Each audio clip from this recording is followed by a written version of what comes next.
Alright guys, so I think that a few years from now, today will go down as one of the most shameful days in modern American politics, because today, our government, Democrats and Republicans alike, decided to invite arguably the most notorious war criminal on the face of the planet, Benjamin Netanyahu, to come and speak to our Congress. Now, in terms of the speech itself, I only got like one or two clips here that I wanted to show you guys because most of it was just the same talking points that we've all heard and seen over the last 9-10 months, trying to justify the unjustifiable, to explain away the endless death and destruction of innocent men, women, and children inside of Gaza. The speech itself was, of course, predictably insane. Some of the main things that I wrote down here on my list was that he smeared American protesters, the college students, again, who dared to go out and criticize Israel as basically being anti-Semitic puppets of Iran, right? This is the guy we invited to our country, by the way.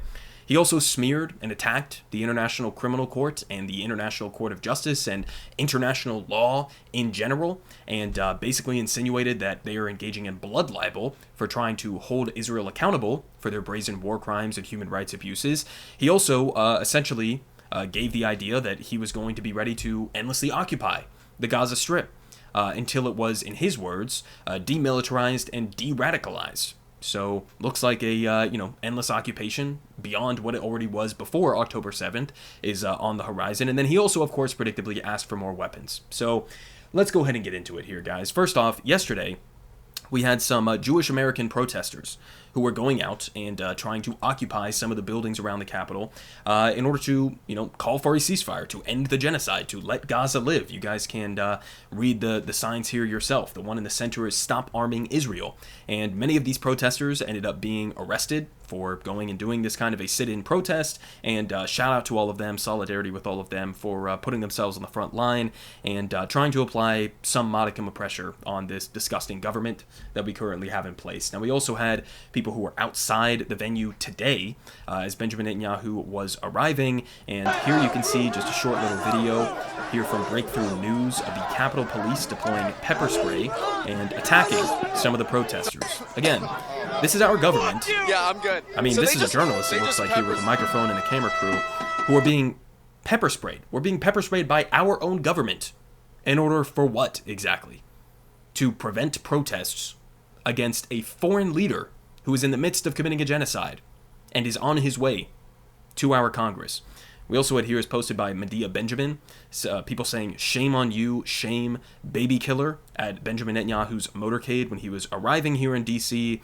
Again, shout-outs and solidarity with all of them. We also had, notably, the UAW and other union representation that was at this protest as well, throwing their solidarity behind the anti-genocide protesters. Now, we also had here, as pointed out by Andrew, that by his count, roughly 100 of the 212 House Democrats and 27 out of the 51 Senate Democrats and, Dem caucusing independents are in the chamber for Netanyahu's speech. So, in other words, about half of the Democratic caucus in the House and the Senate were boycotting Benjamin Netanyahu's speech, which is notable for two reasons. Number one being that half the Democratic Party thought that it was reasonable to go and sit in on this monster's speech.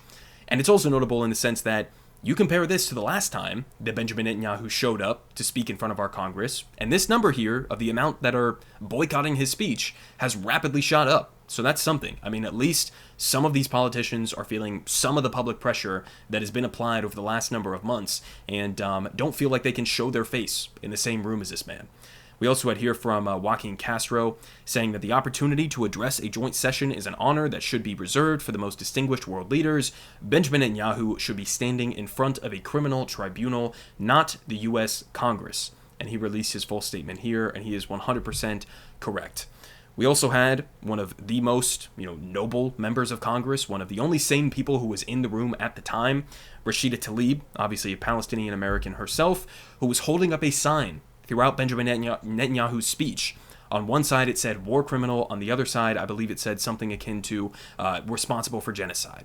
So shout out to Rashida Tlaib for showing up, for making her voice heard. This was shown, everybody saw this, and it's getting passed around, and it takes some real guts to do that. So there were other members of the squad, other more left-wing members of Congress, Israel critics, that decided to boycott the speech. She decided it was in a better interest to go and actually show up to protest the speech, which I respect to a large degree. So shout out to Rashida Tlaib as well. Now, in terms of the rest of them who actually showed up to Bibi's speech here, it was basically unanimous applause inside of the room. Now, because half of the Democratic caucus wasn't there, they had to fill the rest of the room with other guests that people were bringing, so it looked like it was more full than it actually was. Here he is, to a resounding round of applause, shaking hands and all of that stuff. And guys, when he got up on the podium, it felt like 5 minutes for people to quiet down with the applause before he could even start his speech. This is the man who our government is applauding. It's beyond words. It's just disgusting. Now, we also had John Fetterman, the big man himself, who, for once in his life, decided to wear a suit, right? Typically, he wears, his shorts and his hoodie and all of that stuff. He decided to wear a suit, I guess because his boss was in town for this one. Now, one of the clips that I thought was, a standout clip from this speech is, again, Benjamin Netanyahu coming to the United States and attacking American citizens for daring to protest his war crimes. So let's go ahead and listen to him basically insinuate that the protests that were happening outside and that have been happening over the last number of months are funded by Iran. Iran is funding the anti-Israel protests that are going on right now outside this building. Not that many, but they're there, and throughout the city. Well, I have a message for these protesters. When the tyrants of Tehran, who hang gays from cranes and murder women for not covering their hair, are praising, promoting, and funding you, you have officially become Iran's useful idiots. Iran is...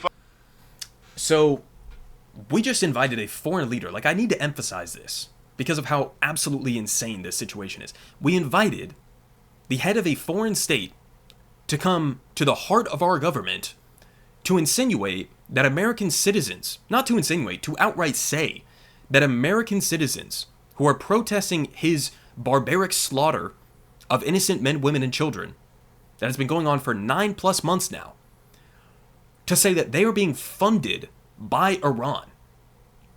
Guys, I've been to many of these protests. He's saying, I'm being funded by Iran. Not that I, may just care about the fact that my government is fully complicit in the endless killing of innocent children. No, it can't possibly be that. I must be funded by Iran. This is totally and completely insane. It's insane. So this is what our government was up to today, guys. I have a message for these protesters, right? You become Iran's useful idiots. Every single person in this room here, outside of Rashida Tlaib and a handful of others, you guys are the useful idiots for Israel. What more could we possibly do to support this man? By the way, when he was delivering this speech, he had more praise for Donald Trump, ironically, than he did for Joe Biden, which I think is incredible, because Joe Biden has been giving him basically every single thing that he could possibly want. He just happens to like Trump more because Trump would not be doing the facade virtue signaling, pretending to care about Palestinian civilians that are being killed. So he definitely prefers that Donald Trump wins this election, and I think that that's notable for a couple of different reasons. But this is unforgivable, guys. This is just genuinely unforgivable. That not only you would allow him to come here without arresting him first, you would allow him to come here to give a speech, to attack Americans, and then applaud him. They gave him a standing round of applause for this, guys. After he said this, I'm not even kidding here, guys, there were chants from our Congress members saying, USA, USA. They're chanting USA as the Prime Minister of Israel is insinuating that Americans are basically just Iranian puppets. It's just completely disgusting.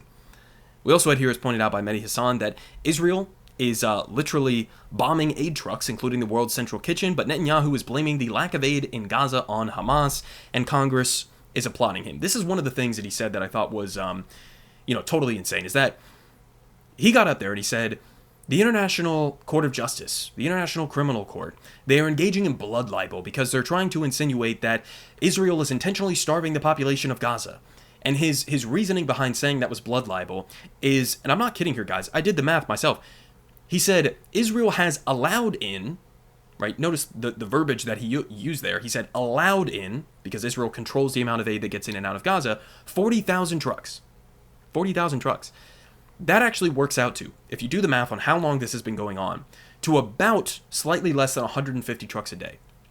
150 trucks a day, as experts are saying that we need at least minimum between 500 to 1,000, more like 1,000 trucks a day. So he actually just bragged about Israel only allowing in like 1/10 of the amount of aid that is needed. And as pointed out here by Mehdi Hassan, this comes at the same time that he's, blaming Hamas for the lack of aid given to Palestinians after Israel has destroyed a majority of the buildings in Gaza. They've obliterated the healthcare system, the education system. They have utterly made life in Gaza impossible, as they have been blocking aid from getting in at a mass scale, arbitrarily, and that they have also been attacking aid convoys to the point where many of these organizations that were previously operating in Gaza can no longer operate because of the threats from Israel, because they keep killing their aid workers. I mean, Israel just a few days ago, or a few weeks ago at this point, voted in the Knesset to designate UNRWA, the United Nations Relief and Works Agency, as a terrorist organization. As a terrorist organization, guys. And we have the audacity to allow this man to get up there and to insinuate that it's blood libel to say that Israel is blocking humanitarian aid from getting into Gaza. It's not blood libel. It's a fact. It's a fucking fact, right? Keeping in mind some of the other stories that I've covered just a couple of days ago at this point, that we have international bodies, like the International Court of Justice, that are coming out with statements, reports, that yes, Israel is of course an apartheid state. Yes, they are illegally occupying the Palestinian people and they must evacuate their illegal settlements. And this is what our government is doing. We are applauding the man who is leading this charge. One final thing here, again from Mehdi. Netanyahu was wearing a hostage pin. And this comes after blocking multiple hostage deals to release them and refusing to meet with a lot of the hostages' families. He's been running from the hostage families in Israel. Keep that in mind. And of course, the shamelessness of all of this. The shamelessness and the hypocrisy of the United States government, right? He actually got up there, guys, and he bragged about the recent hostage rescue mission or whatever that saved less than a handful of Israeli hostages inside of Gaza. And he bragged about this. This was the same rescue mission that I talked about on this channel that killed almost 300 Palestinian civilians. 300. And again, our government was applauding this in Congress. They were applauding this. A mission that saved, I think it was 3 or 4, got them out of Gaza, and in the meantime killed almost 300. Think about how dehumanized Palestinians have to be for people to applaud that as some sort of a successful mission, keeping in mind that the vast majority of the Israeli hostages that have been returned to Israel came through a temporary truce, a temporary ceasefire deal that was worked out with Hamas back in November of 2023. This whole thing, this whole event, was an absolute disgrace. A stain on this country that I think will last long into the future. People will look back on this and say, how the fuck did you guys allow this to happen? Rightfully so. This man belongs at The Hague. This man belongs in a jail cell, not in the U.S. Congress. So shame on anybody who showed up to his speech, shame on anybody who is clapping for him, and of course solidarity to anybody who is out there in the streets protesting him and trying to make his life that much more difficult, because that's the least that he deserves. Politic guy has the best politics. Believe me, no one does it like him.